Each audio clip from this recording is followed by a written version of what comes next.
Hello everyone, welcome back to my channel. आज हम देखने वाले हैं एक और स्टोरी के थ्रू हम देख रहे हैं English, correct pronunciation, proper reading, एक एक वर्ड के मीनिंग यानी वर्ड टू वर्ड एक्सप्लेन करूंगी मैं आपको। और यहाँ पे हर वर्ड के नीचे उसके मीनिंग लिखे गए हैं, ईच एंड एवरी वर्ड के मीनिंग लिखे गए हैं। मैंने ऑलरेडी लिख दिया है क्योंकि वीडियो बनाते टाइम अगर लिखूँगी तो टाइम वेस्टिंग होता है, इसके लिए मैं ऑलरेडी यहाँ पर लिख दी हूँ। ठीक है, तो आप जो भी हार्ड वर्ड हैं उसके मीनिंग लिखते जाइए। चलिए स्टार्ट करते हैं। एक एक वर्ड का मीनिंग समझेंगे और बहुत इंपॉर्टेंट है ये कि जैसे कि आपको सेंटेंस फ्रेम करना है या कुछ आपको इंग्लिश में बोलना है तो उसके लिए बहुत ज़रूरी होता है वर्ड्स होने, वोकैब स्ट्रॉन्ग होना ज़रूरी है। अभी हमें पता है कि स्टोरी में इतनी बड़ी बड़ी मूवीज़ होती हैं 3-3 घंटे 2-2 घंटे की, उसकी में पूरी स्टोरी याद हो जाती है, एक एक वर्ड एक एक उसका डायलॉग याद हो जाता है। तो स्टोरी बहुत ही एक हम कह सकते हैं कि हेल्पफुल तरीका है, ये बहुत ही इंपॉर्टेंट तरीका है कि हम उसके थ्रू इंग्लिश समझ सकते हैं, लिख सकते हैं। बहुत सारे मैंने कॉन्वर्सेशन वाले वीडियोस बनाए हैं लेकिन फिर मैंने उसको स्टॉप कर दिया बनाना, क्योंकि मुझे लग रहा है कि जो एकदम स्टार्टिंग से अगर इंग्लिश समझना चाहते हैं, सीखना चाहते हैं या बोलना चाहते हैं तो उनके लिए सब पहले तो टेंसेस भी ज़रूरी हैं, थोड़े थोड़े ग्रामर ज़रूरी हैं और एक एक वर्ड की मीनिंग और कैसे सेंटेंस फ्रेम किया जाए वो बहुत ज़रूरी है। ठीक है, तो चलिए देखते हैं। और मैं आपको प्रॉमिस करती हूँ कि मैं गारंटी देती हूँ कि अगर आप 1 वीक देखते हो, 2-2 स्टोरी, 3-3 स्टोरी, एक एक स्टोरी भी अगर देखते हो तो आपको डेली कम से कम 10 वर्ड तो याद ही हो जाएंगे, 10 से ज़्यादा ही, मैं तो ये मिनिमम बता रही हूँ। 10 वर्ड्स याद ही हो जाएंगे, कुछ टेंसेस, कुछ रूल्स आपको पता चलते जाएंगे और एक हफ्ते के अंदर अपने अंदर चेंजेस देखोगे इंग्लिश को लेके। ओके, सो स्टार्ट करते हैं। हैव फेथ इन गॉड यानी भगवान में भरोसा रखो। हैव फेथ यानी भरोसा रखो या विश्वास रखो। ओके, इन गॉड, गॉड में, भगवान में टाइटल है इस स्टोरी का। वंस अ टीचर, आपने अक्सर देखा है, हर बार बताती हूँ कि मैं इसी तरीके से आप देखोगे, once upon a time, once there, once तो इस तरीके से स्टार्ट होता है। वंस अ टीचर, एक बार एक गुरु, एक शिष्य थे जो यूज टू लिव, रहा करते थे, इन अ हर्मिटेज, आश्रम में। हर्मिट यानी होता है सन्यासी, तो ये हर्मिटेज का मतलब होता है आश्रम, क्योंकि सन्यासी आश्रम में रहते हैं ना, इसलिए तो हर्मिट का मतलब होता है सन्यासी। वन डे, एक दिन, द डिसाइपल, डिसाइपल का मतलब होता है शिष्य। ठीक है, डिसाइपल हम स्टूडेंट वैसे यूज़ करते हैं टीचर के लिए, लेकिन जो गुरु और शिष्य होते हैं उनके लिए हम डिसाइपल यूज़ करते हैं अक्सर, आप देखोगे। तो शिष्य वॉज गोइंग समवेयर, गोइंग यानी जा रहा, वॉज यानी था, तो जा रहा था, समवेयर यानी कहीं। एक दिन डिसाइपल कहीं जा रहा था। ही हैडंट गॉन टू फार, वह बहुत दूर नहीं गया था। ही यानी वह, हैड नॉट क्या है आपका पास्ट परफेक्ट टेंस है, क्योंकि आप यहाँ पे देखो ये आपका थर्ड फॉर्म यूज़ हुआ है। जैसा कि मैं आपको हमेशा बताती हूँ, गो यूज़ होता है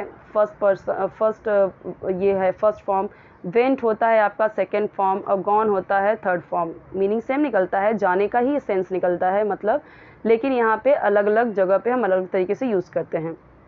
जैसे अगर मुझे बोलना है वह जाता है तो ही गोज़ टू, ठीक है। वह गया, सो ही वेंट, ठीक है। वह जा चुका था या वह गया था तो ही हैड गॉन, ठीक है, गॉन यूज़ करेंगे। इसीलिए यहाँ पे क्या बोला गया है, नहीं था, गया, टू यानी ज़्यादा, फार यानी दूर, तो ज़्यादा दूर नहीं गया था जब अचानक से it started raining cats and dogs. So वह ज़्यादा दूर नहीं गया था जब अचानक तेज़ी से बारिश होने लगी। इट स्टार्टेड होने लगी बारिश, कैट्स एंड डॉग ये एक प्रोवर्ब की तरह है, ठीक है, एक कहावत की तरह है। यानी कि इस कैट्स एंड डॉग्स का मतलब कि जैसे बहुत तेज़ बारिश होना, कैट्स एंड डॉग का मतलब होता है मूसलाधार बारिश होना, ठीक है। तो कैट्स एंड डॉग्स का मतलब बहुत ज़ोर की बारिश होना। He returned and told his problems to his teacher, वह लौट आया और बताया यह प्रॉब्लम अपने टीचर को, अपने गुरु को। सो ही रिटर्न्ड, अब ही की जगह पे शी भी यूज़ करते हैं, she returned, I returned, okay, मैं लौट आई या वह लौट आई, शी, दे रिटर्न्ड, THEY तो दे यानी कई सारे लोग हैं या 2 लोग हैं तो they returned, and told this problem to his teacher. लेकिन जब यहाँ पे ही की जगह पे आप कुछ और चेंज करोगे तो शी, तो यहाँ पे हो जाएगा हर, HER, हर। आई यूज़ करोगे अगर यहाँ पे ही की जगह पे आई यूज़ करोगे तो यहाँ पे हो जाएगा my teacher. I returned and told this problem to my teacher, इस तरीके से। द टीचर सेड, टीचर ने कहा, यहाँ पे देखो टीचर ने कहा, you should have faith in God, तुम्हें भगवान में भरोसा रखना चाहिए, फेथ रखना चाहिए। You should have, you should have faith in God. Should have, ये देखो ये आपका यूजेस है। तो यू शुड का मतलब होता है कि चाहिए, हैव फेथ यानी रखना चाहिए, हैव यानी रखना, फेथ यानी विश्वास, इन गॉड भगवान में फेथ रखना चाहिए। You should have faith in God, you should have faith in your self. अगर मुझे बोलना हो कि तुम्हें खुद के अंदर भरोसा रखना चाहिए, तुमको कैसे बोलना होगा? You should have faith in your self, you should have confidence in your self. हम बोलते हैं ना अपने अंदर कॉन्फिडेंस रखो। सो हाउ वी से in English? You should have confidence in you, yourself. He will save you from all problems. He will save you, वह तुम्हें बचाएगा। He will save you, he will save you। ये हम normally किसी के लिए बोल सकते हैं, किसी इंसान के लिए बोल सकते हैं, तुम उसके साथ जाओ वो तुम्हें बचाएगा। He will save you, वो तुम्हें बचाएगा। अभी की जगह पे she भी हो सकता है, कोई भी आप सब्जेक्ट रख सकते हो। फ्रॉम ऑल प्रॉब्लम, सभी समस्याओं से, सभी मुश्किलों से वो तुम्हें बचाएगा। भगवान की बात कर रहे हैं, तुम्हें बचाएंगे, बचाएगा।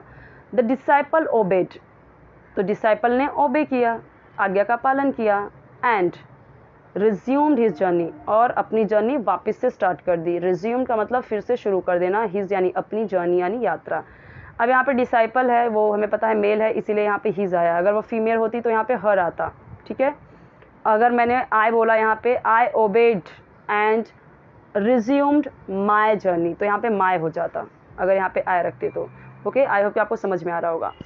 तो एक चीज़ ध्यान दीजिए कि मैं यहाँ पे देखो, जैसे मैं बोल रही हूँ कि उसने ओबे किया, डिसाइपल, मैं इंग्लिश में ही बोल रही हूँ, तो आपको भी क्या करना है, ये छोटे छोटे कुछ जो वर्ड्स होंगे जिनका आपको हिंदी में पता है, तो हमें हिंदी में बोलने की ज़रूरत नहीं है, क्योंकि हमें इंग्लिश सीखनी है।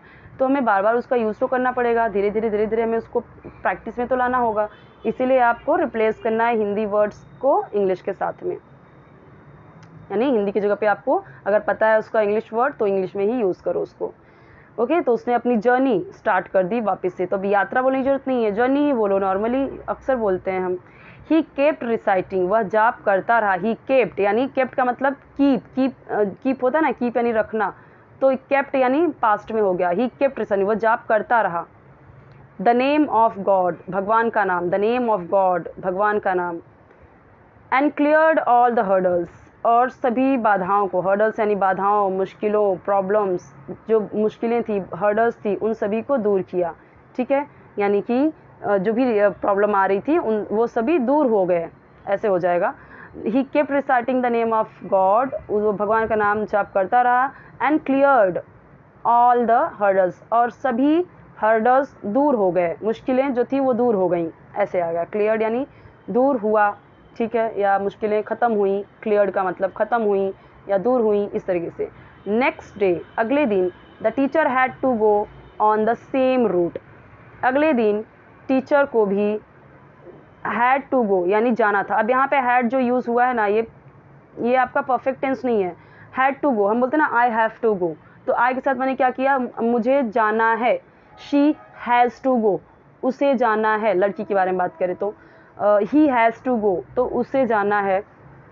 इसी तरीके से जब हमने बोला ही हैड टू गो यानी उसे जाना था, पास्ट में हो गया हैड, ठीक है, यानी कि ही, शी, इट, किसी नाम के साथ, जैसे सीता, इसके साथ हम यूज़ करेंगे हैज़, अगर जाना है तो।